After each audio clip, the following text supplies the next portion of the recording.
बाधाएं सबके मार्ग में आती हैं, लेकिन कोई थककर अपने भाग्य को दोष देता है और कोई भाग्य से लड़कर अपनी किस्मत बना लेता है। राधे राधे शर्मा जी की कहानी चैनल पर आप सबका हार्दिक हार्दिक स्वागत, अभिनंदन। पार्वती ने शिव को पाने के लिए बड़ी कठोर तपस्या की, लेकिन शिव प्रकट नहीं हुए। उन्होंने खाना पीना भी छोड़ दिया, हजारों वर्ष तप में लगी रही। अब पिता तो पिता है, उन्हें चिंता हो गई कि मैं ऐसा क्या करूं, अपनी पुत्री का विवाह किससे करूं, मुझे कोई योग्य वर ही नहीं मिल रहा है और शिव जी प्रसन्न नहीं हो रहे। इसी चिंता में थे, अचानक एक दिन नारद मुनि वहां आ गए।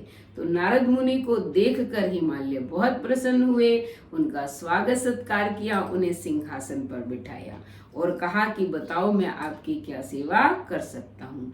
नारद मुनि ने कहा कि मैं बैकुंठ लोक से आया हूँ, भगवान विष्णु आपकी बेटी को चाहते हैं। तो सबसे वो सुंदर हैं और सभी देवी देवता उनके आश्रय में रहते हैं, तो आप अपनी बेटी का विवाह उनसे कर दे। हिमालय की तो मानो सारी चिंता ही दूर हो गई। उन्होंने कहा कि ठीक है, लेकिन हमारे पर्वतों के कुल में एक परंपरा है कि वर पक्ष वालों को कन्या मांगने के लिए आना पड़ता है।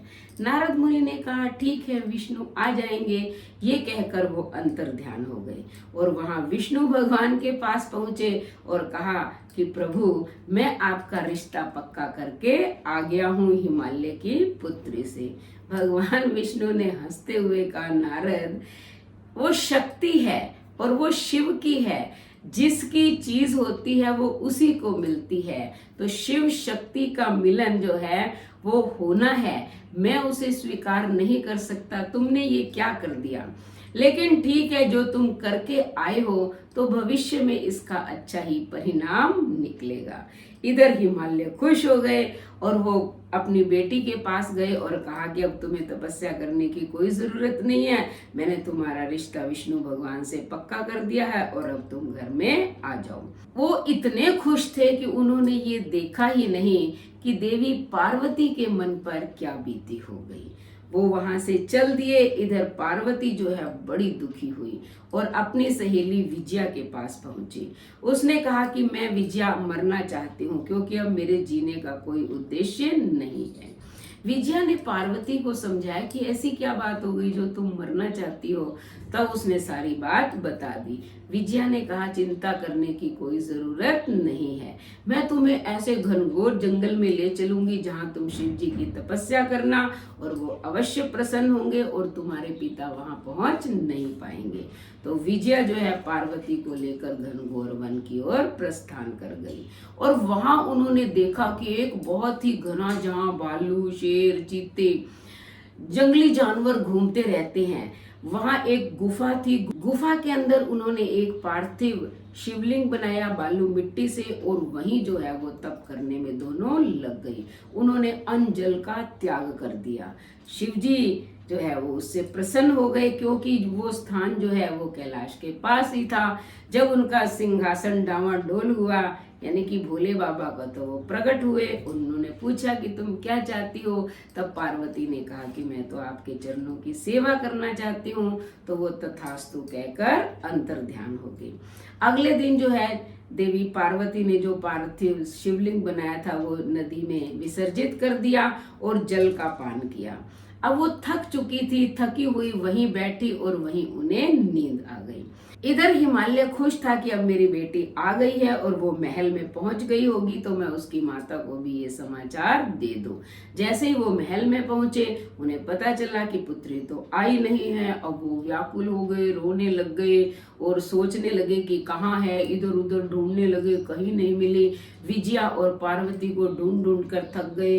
उन्होंने सोचा कि पता नहीं किसी राक्षस ने उनका हरण तो नहीं कर लिया है, या किसी भालू चीते शेर ने जो है खा तो लिया है, यानी कि ऐसे विलाप करते करते घूम रहे हैं, ढूंढ रहे हैं, और ढूंढते ढूंढते वहीं पहुंच गए जहां वो नदी के किनारे सोई हुई थी। तब उन्होंने उनको उठाया, गले से लगाया और कहा कि बेटी तुम मुझे बिना बताई यहाँ कैसे आ गई। तब पार्वती ने कहा कि पिताजी मैं तो आपकी आज्ञा से ही तपस्या करने आई थी और बचपन से ही मैं शिव को चाहती हूँ।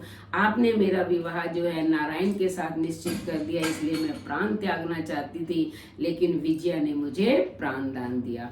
तब जो है हिमालय ने अपनी बेटी से क्षमा मांगी, कहा कि मुझसे गलती हो गई है, कोई बात नहीं, मैं नारायण के चरण पकड़ लूंगा, वो मुझे क्षमा कर देंगे।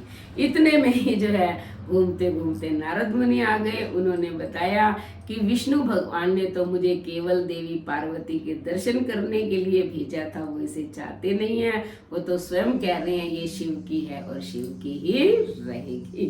तब जो है सभी खुश हो गए और हिमालय ने बड़ी धूमधाम से अपनी बेटी का विवाह शिव जी से किया। तो जो भी हम कार्य करते हैं उनमें बाधाएं तो आती हैं, लेकिन अगर हम बाधाओं से भिड़ जाते हैं, संघर्ष करते हैं, तो जो हम चाहते हैं वो हमारी मनोकामना पूर्ण हो जाती है। और देव ऋषि नारद तो आपको पता ही है, वो सुनते कुछ और है, करते कुछ और है, इधर उधर की करने में उन्हें बड़ा ही आनंद आता है। तो ये प्रसंग मैंने भविष्य पुराण से आपको सुनाया है, तो आप पहले ध्यान से सुने, उसके बाद चैनल को सब्सक्राइब करें, लाइक और शेयर करें, कमेंट करें और बेल आइकन के बटन को दबाएं ताकि ऐसे ही धार्मिक वीडियो का नोटिफिकेशन सबसे पहले आपको मिले। धन्यवाद।